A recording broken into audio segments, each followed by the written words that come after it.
तो मूवी की शुरुआत साल 2009 में होती है, जहां सारे लोग बैट वायरस से इन्फेक्टेड होते हैं और पृथ्वी की ज्यादातर आबादी वैम्पायर में बदल चुकी होती है। बाकी कहानियों की तरह ये वैम्पायर भी दिन के वक्त बाहर नहीं जा सकते हैं और ये सभी लोग इंसानों का खून पीना पसंद करते हैं। इसी कारण से इंसानों की आबादी सिर्फ 5% बची हुई है। आगे की कहानी में हम एक बहुत ही बड़ी कंपनी की मीटिंग को देखते हैं जो कि इंसानों का सिंथेटिक खून बनाने की कोशिश कर रहे हैं ताकि इंसानों की कमी को दूर किया जा सके। इन्हीं के बीच एक साइंटिस्ट डॉक्टर एडवर्ड भी मौजूद होते हैं जो कि इंसानों के खून पर रिसर्च करते हैं जिससे वैम्पायर को सिंथेटिक खून मिल सके। हालांकि वो खुद भी एक वैम्पायर थे, पर उन्हें इंसानों को तड़पाकर उनका खून पीने का कोई शौक नहीं था, इसीलिए उन्होंने आज तक किसी भी इंसान का खून नहीं पिया। वो अपनी भूख को मिटाने के लिए सिर्फ जानवरों का खून पीते थे। अब इस मीटिंग में वो वैम्पायर इंसानों की खून की कमी के बारे में बात कर रहे होते हैं, जिसके कारण कई वैम्पायर सुसाइडर में बदल रहे होते हैं। ये सुसाइडर इंसानों के लिए तो खतरनाक होते ही हैं, पर वे वैम्पायर के लिए भी उतना ही खतरनाक होते हैं। इसीलिए वो सभी डॉक्टर एडवर्ड को उस सिंथेटिक खून को तुरंत ही वैम्पायर पर आजमाने के लिए कहते हैं। इस बात से डॉक्टर एडवर्ड बिल्कुल भी सहमत नहीं होते हैं, क्योंकि वो सिंथेटिक खून अभी भी पूरी तरह से तैयार नहीं हुआ होता है। लेकिन अब ज्यादा वक्त न होने के कारण उनको इस मैटर पर एग्री करना पड़ता है। अब लैब में आकर डॉक्टर एडवर्ड अपने सीरम को एक वैम्पायर पे टेस्ट करते हैं, जिसके कारण उस वैम्पायर की बॉडी का टेम्परेचर धीरे धीरे घटने लगता है और वो बहुत ही बुरी तरीके से मारा जाता है। डॉक्टर एडवर्ड इस एक्सपेरिमेंट का टेस्ट खत्म करके अपने घर की ओर जा रहे होते हैं कि तभी उनकी नजर सामने लगे रियर व्यू मिरर पर पड़ती है और वो नोटिस करते हैं कि उनके कानों का साइज धीरे धीरे बढ़ रहा है। इसका मतलब ये है कि वो भी धीरे धीरे एक सुसाइडर में बदल रहे हैं। और यही सोचते सोचते उनकी गाड़ी सामने वाली गाड़ी से आकर टकरा जाती है, लेकिन उस एक्सीडेंट से डॉक्टर एडवर्ड को कुछ नहीं होता है और वो अपनी गाड़ी से बाहर निकलकर सामने वाली गाड़ी की ओर बढ़ते हैं। पर तभी उन्हें पता चलता है कि उस गाड़ी में मौजूद सभी लोग इंसान हैं और वो इंसान डॉक्टर एडवर्ड को देखकर उन पर हमला करने लगते हैं। पर डॉक्टर एडवर्ड उन सभी को समझाने की कोशिश करते हैं कि वो उन्हें कुछ भी नहीं करेंगे। तभी उसी बीच में वहाँ वैम्पायर पुलिस पहुँच जाती है, जिसे देखकर डॉक्टर एडवर्ड उन सभी लोगों को अपनी गाड़ी में छुपने के लिए कहते हैं और डॉक्टर एडवर्ड उन पुलिस वालों को झूठ बोलकर उन्हें एक गलत रास्ता बता देते हैं। पुलिस के जाने के बाद एडवर्ड उन सभी लोगों को यहाँ से भागने के लिए कहता है और उन लोगों में ही उनकी लीडर, जिसका नाम ऑड्री होता है, वो एडवर्ड के आईडी से उसका नाम और ऑक्यूपेशन पढ़ लेती है और इतना देखकर वो सभी लोग वहाँ से भाग जाते हैं। और इसके बाद एडवर्ड अपने घर आ जाता है और वो देखता है कि उसका भाई वहाँ पहले से मौजूद है, क्योंकि आज एडवर्ड का बर्थडे है और उसका भाई एडवर्ड को सरप्राइज देने आया था। एडवर्ड का भाई एक आर्मी ऑफिसर होता है जो कि इंसानों को पकड़कर एडवर्ड की कंपनी में उनके खून को टेस्ट करने के लिए भेजता है। और आज वो एडवर्ड को उसके बर्थडे पर एक खून की बोतल को गिफ्ट करने आया था, पर एडवर्ड को उसका गिफ्ट पसंद नहीं आता है और इसी आर्गुमेंट के दौरान एडवर्ड का भाई उस बोतल को गुस्से में आकर एक दीवार पर फेंक देता है, जिसके खुशबू के कारण एक सुसाइडर उनके पास पहुंच जाता है और वह उन दोनों पर हमला करने लगता है। लेकिन एडवर्ड का भाई एक आर्मी ऑफिसर था, इसीलिए वो सुसाइडर को किसी तरह से मार देता है। इसके बाद वहाँ पर पुलिस इन्वेस्टिगेशन करने के लिए पहुँच जाती है और उन्हें पता चलता है कि ये सुसाइडर और कोई नहीं एडवर्ड का माली है, जिसको खून न मिलने के कारण वो सुसाइडर में बदल गया था।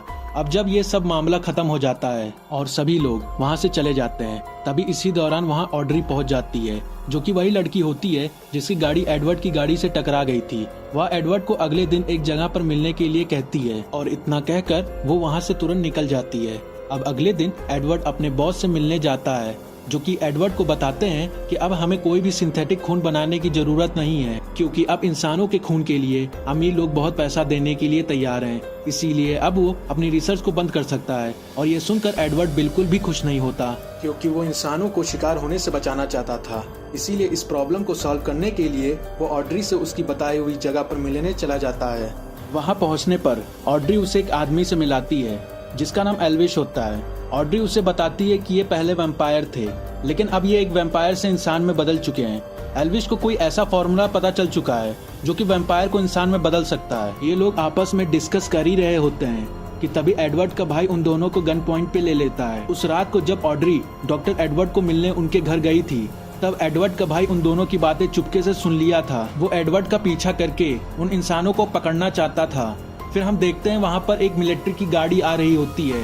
इससे पहले वो लोग इन लोगों के पास पहुँचते एल्विश एडवर्ड के भाई के ऊपर हमला करता है, जिसके कारण वो बेहोश हो जाता है और वो तीनों एक गाड़ी में बैठकर वहाँ से भाग जाते हैं। अब एल्विश अपनी गाड़ी को एक नदी के किनारे आकर रोकता है और वो एडवर्ड को बताता है कि जब मैं पहले एक वैम्पायर था तब मैंने ही बाकी वैम्पायर के लिए एक ऐसी कार बनाई थी जिससे वैम्पायर भी सुबह के वक्त बाहर आ जा सकें। पर एक दिन उसी गाड़ी को चलाते वक्त मेरा एक्सीडेंट हो गया और मैं गाड़ी से टकराकर बाहर गिर गया और मेरी पूरी बॉडी सूरज के सामने एक्सपोज हो गया था और उसके बाद मैं इस नदी में गिर गया था और शायद इसी प्रोसेस के कारण मैं एक इंसान में बदल गया। इसलिए इस थ्योरी को कंफर्म करने के लिए एल्विश एडवर्ड को एक लेबोरेटरी में ले जाता है जहाँ पर बाकी इंसान भी मौजूद होते हैं।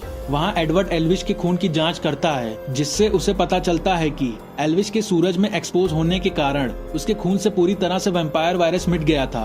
लेकिन फिर भी एडवर्ड इस एक्सपेरिमेंट की पूरी कैलकुलेशन को और भी समझने की कोशिश करता है जिससे वो बाकी वैम्पायर को पूरी तरह से सही कर सके। वहीं दूसरी ओर एडवर्ड के बॉस की कंपनी में खून की बहुत ही ज्यादा कमी हो चुकी होती है जिसके कारण पूरे शहर में लोग खून के बिना पागल हो रहे थे और कुछ सुसाइडर में भी बदल रहे थे। और नेक्स्ट सीन में हम कुछ मिलिट्री ऑफिसर को एल्विश के 2 साथियों को पकड़ते हुए देखते हैं, लेकिन एल्विश उनके पकड़े जाने की खबर जान जाता है। आज वो ये भी समझ जाता है कि शायद अब ये मिलिट्री आर्मी हमें भी पकड़ने आ सकती है। इसीलिए एल्विश अपने सभी साथियों को अलर्ट कर देता है और उन सभी को यहाँ से तुरंत भागने के लिए कहता है। लेकिन एल्विश और ऑड्री एडवर्ड के साथ वहीं रुक जाते हैं क्योंकि एडवर्ड अभी भी अपनी कैलकुलेशन को पूरी करने की कोशिश करता है। इसलिए वो तय करता है कि जो भी एल्विश के साथ उस दिन हुआ था वो सेम एक्सपेरिमेंट एडवर्ड खुद पर भी करेगा। एडवर्ड अपने आप को सूरज के सामने एक्सपोज कर देता है जिससे उसके पूरे शरीर पर आग लग जाती है और वो ऑड्री को कहकर अपने ऊपर पानी गिरवा देता है और इस प्रोसेस के कारण एडवर्ड भी एक इंसान में बदल जाता है। अब एडवर्ड को समझ में आ जाता है कि वो बाकी वैम्पायर को इंसान में कैसे बदले, लेकिन तभी वहाँ पर मिलिट्री की आर्मी पहुँच जाती है जिसे देखकर वो तीनों ही एक पानी के टैंक के अंदर जाकर छुप जाते हैं। लेकिन उनकी एक मेंबर को वो सोल्जर्स पकड़ लेते हैं और वो मेंबर और कोई नहीं एडवर्ड के बॉस की बेटी होती है जो कि खुद एक नॉर्मल इंसान है। वो नहीं चाहती थी कि वैम्पायर इंसानों को एक जानवर की तरह शिकार करें, इसीलिए वो अपने पिता के खिलाफ जाकर बाकी इंसानों की मदद करती थी। लेकिन मिलिट्री के सोल्जर्स उसे अपने कैद में कर लेते हैं और उन आर्मी में एडवर्ड का भाई जिसे खुद एडवर्ड के बॉस ने भेजा होता है ताकि वो उसकी बेटी के गले पर काट कर उसे भी एक वैम्पायर में बदल सके। वहीं नेक्स्ट सीन में हम शहर के लोगों की हालत को देखते हैं जहां पर बहुत सारे वैम्पायर को कई दिनों से खून न मिलने के कारण वो सुसाइडर में बदल चुके होते हैं। इसीलिए मिलिट्री उन सभी सुसाइडर को पकड़कर सूरज के सामने खड़ा कर देते हैं और उन सभी सुसाइडर की एक एक करके मौत हो जाती है।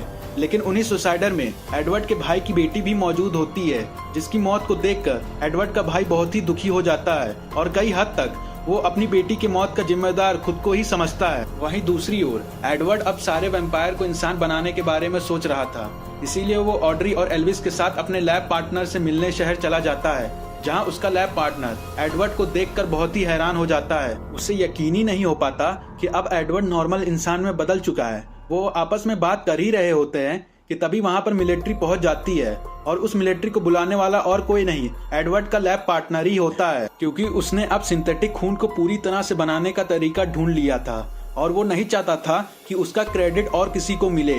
इसके कारण ऑड्री वहां से पकड़ी जाती है, लेकिन एडवर्ड और एल्विस वहां से भाग लेते हैं और जाकर कहीं एक गैराज पर छुप जाते हैं। लेकिन उस गैराज में एडवर्ड का भाई पहले से मौजूद होता है जो कि बहुत भूखा है, इसीलिए वो एल्विस पर हमला कर देता है जिसके कारण एल्विस को ज्यादा कुछ नहीं होता।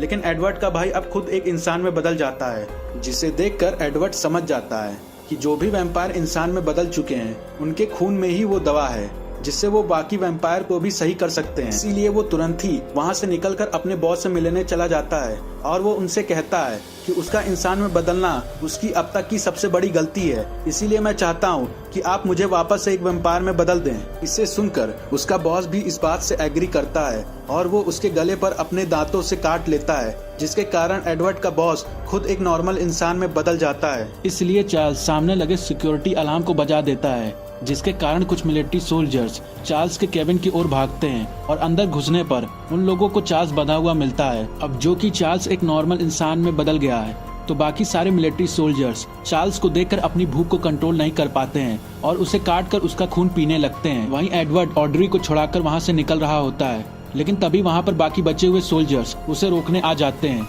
लेकिन तभी पीछे से एडवर्ड का भाई वहां आ जाता है जो कि एडवर्ड और ऑड्री को वहां से भगाने में मदद करता है और अकेले ही उन सोल्जर्स पर हमला करने लगता है। लेकिन एक नॉर्मल इंसान में बदलने के कारण वो उन वैम्पायर से ज्यादा देर तक लड़ नहीं पाता और वहीं पर मारा जाता है। लेकिन एडवर्ड के भाई का खून पीने के कारण वो नॉर्मल इंसान में बदल जाते हैं। वहीं एडवर्ड और ऑड्री को बिल्डिंग से निकलने ही वाले होते हैं कि तभी ऑड्री को कुछ सिक्योरिटी गार्ड पकड़ के सिक्योरिटी रूम में बंद कर देते हैं, जिसे बचाने के लिए एडवर्ड उनके पीछे भागता है और किसी तरह सिक्योरिटी रूम में घुसकर वो उन सिक्योरिटी गार्ड को अकेले मारने में किसी तरह से कामयाब हो जाता है। तभी एडवर्ड की नजर सामने लगे सीसीटीवी कैमरे के स्क्रीन पर पड़ती है, जहां वो देखता है कि उसके भाई की मौत बहुत ही बुरी तरह से हो चुकी है और जो भी वैम्पायर उसके खून को पिए होते हैं वो सब नॉर्मल इंसान में बदल जाते हैं और वो खुद बाकी बचे हुए सोल्जर्स वैम्पायर का शिकार बन रहे हैं। तभी वहां पर एडवर्ड का लैब पार्टनर पहुंच जाता है, जो कि बाकी बचे हुए नॉर्मल सोल्जर्स को मारकर तुरंत ही सिक्योरिटी रूम की तरफ बढ़ता है। वहां पहुंचने पर वो एडवर्ड और ऑड्री को अपने गन पॉइंट पर ले लेता है, पर पीछे से वहां एल्विश पहुंच जाता है,